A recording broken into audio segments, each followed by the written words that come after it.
बाजार बाजार बाजार के रूप। बाजार होता क्या है? बाजार होता क्या है? बाजार अर्थशास्त्र में बाजार से अभिप्राय उस संयंत्र से है, उस स्थान से है या व्यवस्था से है जिसके द्वारा वस्तुओं और सेवाओं की बिक्री एवं खरीद के लिए क्रेताओं और विक्रेताओं के बीच का संपर्क सुविधाजनक हो जाता है। यानी बाजार एक ऐसा स्थान है, एक ऐसा जगह है, ऐसी व्यवस्था है जिसके अंतर्गत ढेर सारे क्रेता यानी क्रेता और विक्रेता एकत्रित होते हैं। क्रेता और विक्रेता, खरीदने और बेचने वाले एकत्रित होते हैं और खरीदने और बेचने की प्रक्रिया को सरल, सुगम और आसान बनाते हैं। यानी बाजार एक ऐसा स्थान है जिसके अंतर्गत ढेर सारे क्रेता और ढेर सारे विक्रेता एकत्रित होते हैं, जिससे खरीदने और बेचने की प्रक्रिया सरल, सुगम और आसान बन जाती है। यानी ऐसा स्थान जहां पर क्रेता और विक्रेता, खरीदने और बेचने वाले एकत्रित होते हैं और खरीदने और बेचने की प्रक्रिया को सरल, सुगम और आसान बना देते हैं। पढ़ते हैं बाजार के रूप। पहला बाजार है पूर्ण प्रतियोगिता बाजार। पूर्ण प्रतियोगिता बाजार एक ऐसा बाजार होता है जिसमें किसी वस्तु के ढेर सारे क्रेता होते हैं, ढेर सारे विक्रेता होते हैं, ढेर सारे विक्रेता होते हैं। समरूप यानी एक जैसी वस्तुओं को खरीदा और बेचा जाता है। यानी पूर्ण प्रतियोगिता बाजार एक ऐसा बाजार है जिसमें किसी वस्तु के ढेर सारे क्रेता हैं, ढेर सारे विक्रेता हैं, समरूप वस्तुओं को खरीदा और बेचा जाता है। एक फर्म का वस्तु की कीमत पर कोई नियंत्रण नहीं था, और वो जो फर्म होती है, जो इसके अंदर फर्म होता है, उत्पादक होता है, उसके वस्तु की कीमत पर कोई नियंत्रण नहीं होता है। तो पूर्ण प्रतियोगिता बाजार एक ऐसा बाजार है जिसमें किसी वस्तु के ढेर सारे क्रेता हैं, ढेर सारे विक्रेता हैं, समरूप वस्तुओं को खरीदा और बेचा जाता है और कीमत पर कोई नियंत्रण नहीं होता है। पूर्ण प्रतियोगिता बाजार कहलाता है। पूर्ण प्रतियोगिता बाजार की विशेषताएं पढ़ते हैं। पूर्ण प्रतियोगिता बाजार की विशेषताएं। पहली विशेषता, क्रेताओं तथा विक्रेताओं की बड़ी संख्या, खरीदने और बेचने वालों की बड़ी संख्या। पूर्ण प्रतियोगिता बाजार में वस्तु के ढेर सारे क्रेता होते हैं और ढेर सारे विक्रेता होते हैं। कोई अकेला क्रेता या विक्रेता बाजार मांग या बाजार पूर्ति को प्रभावित नहीं कर सकता। बाजार के अंदर इतनी अधिक मात्रा में क्रेता और इतनी अधिक मात्रा में विक्रेता होते हैं कि कोई अकेला क्रेता या विक्रेता बाजार की मांग, बाजार पूर्ति को प्रभावित नहीं कर सकता। जैसे समुद्र में से एक लोटा जल निकाल लिया जाए तो समुद्र में कोई फर्क नहीं पड़ता, कोई प्रभाव नहीं पड़ता। ठीक इसी तरह इस बाजार के अंदर इतनी अधिक मात्रा में क्रेता और विक्रेता होते हैं कि एक अकेला क्रेता की बाजार मांग, एक अकेले क्रेता की मांग और एक अकेले विक्रेता की पूर्ति बाजार मांग कीमत को प्रभावित नहीं कर सकती है। समरूप वस्तुएं इस बाजार की दूसरी विशेषता। पूर्ण प्रतियोगिता बाजार की दूसरी विशेषता, वस्तुएं समरूप होती हैं। समरूप का मतलब है वस्तुएं रंग, रूप, गुण, दोष, आकार के में हर तरीके से क्या होती है? सेम होती है। आकार, आकृति, रंग, वजन में ये वस्तुएं क्या पाई जाती हैं? समरूप पाई जाती हैं, एक जैसी होती हैं। पूर्ण प्रतियोगिता के अंतर्गत प्रत्येक फर्म एक समान व समरूप वस्तुएं बेचती है। एक वस्तु समरूप तब कहलाती है जब इनकी प्रत्येक इकाई आकार, आकृति, रंग, वजन में एक जैसी होती है, तो समरूप। तो पूर्ण प्रतियोगिता के अंदर समरूप वस्तुएं, एक जैसी वस्तुओं को क्या किया जाता है? बेचा जाता है। पूर्ण ज्ञान, तीसरी विशेषता। पूर्ण प्रतियोगिता बाजार की तीसरी विशेषता पूर्ण ज्ञान। इस बाजार के बारे में सभी क्रेताओं और विक्रेताओं को पूरी की पूरी जानकारी होती है। जानकारी क्या होती है कि वस्तु को किस कीमत पर खरीदा जा रहा है, किस कीमत पर बेचा जा रहा है। बाजार के बारे में पूरी की पूरी क्या होती है? जानकारी होती है क्रेताओं को। चौथी विशेषता, पूर्ण प्रतियोगिता बाजार की चौथी विशेषता, स्वतंत्र प्रवेश व छोड़ना। इस बाजार के अंदर फर्में जब जी चाहे अधिक लाभ होने की स्थिति में नई फर्म क्या करती है? प्रवेश करती है, और हानि होने की स्थिति में फर्म छोड़ करके चली जाती है। तो फर्म में को प्रवेश करने और छोड़कर जाने की स्वतंत्रता होती है। उद्योग में कोई भी फर्म किसी समय प्रवेश कर सकती है अथवा पुरानी फर्में उद्योग को छोड़कर जा सकती है। प्रवेश व छोड़ना केवल दीर्घ काल में ही क्या होता है, संभव होता है। स्वतंत्र निर्णय लेना, इस बाजार की एक पांचवी विशेषता स्वतंत्र निर्णय लेना। स्वतंत्र निर्णय लेना, उत्पादक जितनी मात्रा में चाहे उतनी मात्रा में उत्पादन कर सकता है, जितनी मात्रा में चाहे उतनी मात्रा में क्या कर सकता है, बेच सकता है, किसी का कोई कंट्रोल नहीं होता। पूर्ण प्रतियोगिता के अंतर्गत एक फर्म जिस मात्रा में चाहे उस मात्रा में उत्पादन कर सकती है तथा बेच सकती है। पूर्ण गतिशीलता, इस बाजार के अंदर पूर्ण गतिशीलता पाई जाती है। उत्पादन के कारक पूर्ण गतिशील होते हैं। एक कारक अपनी सेवाएं वहीं पर बेचता है जहां पर उसे अधिक से अधिक कीमत प्राप्त होती है, यानी उत्पादन के साधन पूरी तरीके से गतिशील हैं। एक उत्पादक अपनी वस्तुओं और सेवाओं को वहीं पर बेचता है जहां पर उसे अधिक से अधिक कीमत और अधिक से अधिक लाभ प्राप्त हो।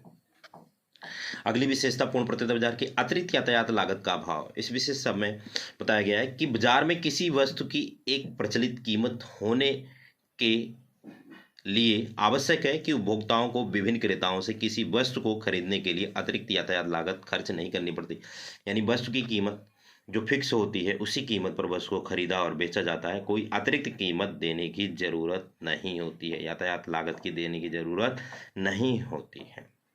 ये पूर्ण प्रतियोगिता बाजार की विशेषताएं हमने पढ़ा। पूर्ण प्रतियोगिता बाजार, पूर्ण प्रतियोगिता बाजार, पूर्ण प्रतियोगिता बाजार एक ऐसा बाजार होता है जिसमें किसी वस्तु के ढेर सारे क्रेता, ढेर सारे विक्रेता समरूप वस्तुओं को खरीदा और बेचा जाता है। कीमत पर कोई नियंत्रण नहीं होता। इस बाजार की विशेषताएं, क्रेताओं और विक्रेताओं की बड़ी संख्या, समरूप वस्तुएं, पूर्ण ज्ञान, स्वतंत्र प्रवेश व छोड़ना, स्वतंत्र निर्णय लेना, पूर्ण गतिशीलता का अभाव, पूर्ण गतिशीलता पाई जाती है, अतिरिक्त यातायात लागत का अभाव।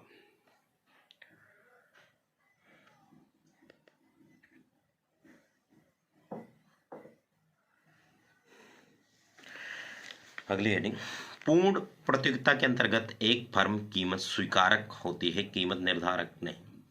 जो पूर्ण प्रतियोगिता बाजार होता है इसके अंतर्गत एक फर्म जो होती है कीमत स्वीकारक होती है, उसे अपनी वस्तु की कीमत को क्या करना पड़ता है, स्वीकार करना पड़ता है।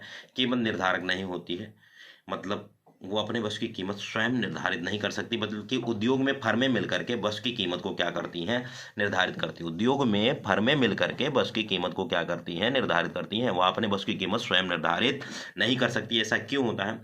क्योंकि फर्मों की बड़ी संख्या, बाजार के अंदर फर्मों की इतनी अधिक मात्रा में संख्या है, किसी वस्तु का उत्पादन करने वाली फर्मों की संख्या अधिक होती है कि कोई भी व्यक्ति फर्म अपने उत्पादन को परिवर्तित करके बाजार पूर्ति या बाजार मांग या बाजार कीमत को व्यक्तिगत रूप से प्रभावित नहीं कर सकता।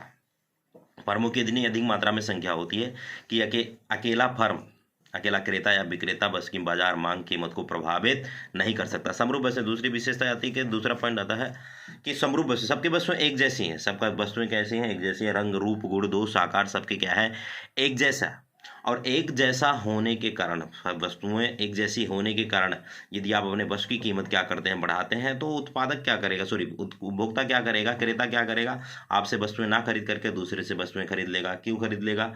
क्योंकि बाजार के बारे में पूरा का पूरा क्या है, पूर्ण ज्ञान है। यानी क्रेताओं और विक्रेताओं को बाजार के बारे में पूरी की पूरी क्या है, जानकारी है कि वस्तु को किस कीमत पर खरीदा जा रहा है, किस कीमत पर बेचा जा रहा है। तो ये 3 रीजन है जिसके कारण फर्म को वस्तुओं की कीमत क्या करनी पड़ती है, स्वीकार करनी पड़ती है। अपने वस्तु की कीमत वो स्वयं निर्धारित नहीं कर सकते। फर्मों की संख्या, इतनी अधिक मात्रा में फर्मों की संख्या होती है कि एक अकेला क्रेता विक्रेता बाजार मांग पूर्ति कीमत को प्रभावित नहीं कर सकता। सबकी वस्तुएं एक जैसी हैं, बाजार के अंदर सबकी वस्तुएं क्या है, एक जैसी हैं। पूर्ण ज्ञान, बाजार के बारे में सभी क्रेताओं और विक्रेताओं को पूरा का पूरा क्या होता है, ज्ञान होता है, पूरी की पूरी क्या होती है, नॉलेज होती है, जानकारी होती है। इसकी वजह से फर्में जो होती हैं पूर्ण प्रतियोगिता के अंदर कीमत स्वीकारक होती हैं, कीमत निर्धारक नहीं होती हैं।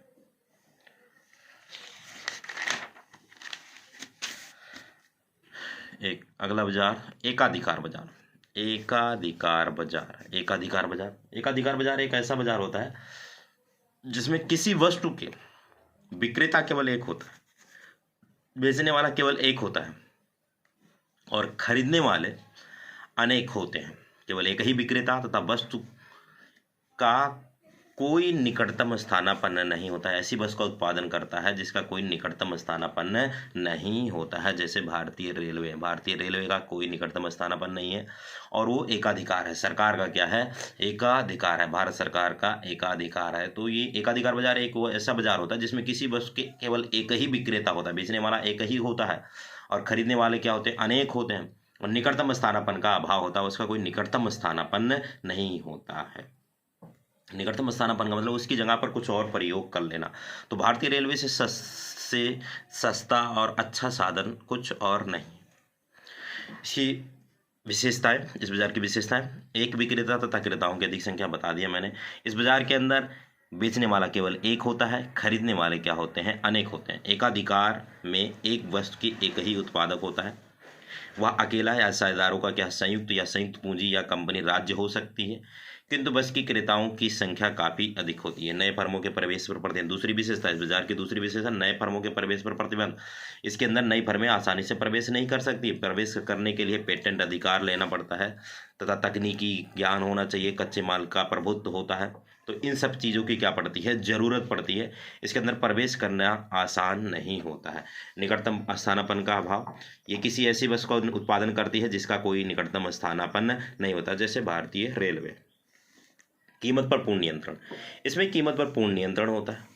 कीमत पर पूर्ण नियंत्रण है, लेकिन पूरा नियंत्रण होता है। जब जी चाहे अपने वस्तु की कीमत बढ़ा सकती है, जब जी चाहे कीमत को क्या कर सकती है, घटा सकती है। कीमत पर पूर्ण नियंत्रण होता है, क्योंकि अकेला विक्रेता ही वस्तु का उत्पादक है, इसलिए वस्तु की कीमत पर एकाधिकारी का पूर्ण नियंत्रण होता है। इस प्रकार एकाधिकार कीमत निर्धारक होता है, यानी अपने वस्तु की कीमत स्वयं निर्धारित कर सकता है। अगला पॉइंट आता है इस बाजार की अगली विशेषता, कीमत विभेद। इस बाजार के अंदर कीमत विभेद पाया जाता है। एक एकाधिकारी विभिन्न क्रेताओं से विभिन्न कीमतें वसूल सकता है, इसे कीमत विभेद कहा जाता है। यानी अलग अलग क्रेताओं से अलग अलग कीमत क्या करना, वसूलना, कीमत विभेद कहलाता है। भिन्न भिन्न विक्रेताओं से भिन्न भिन्न कीमत वसूलना कीमत विभेद कहलाता है।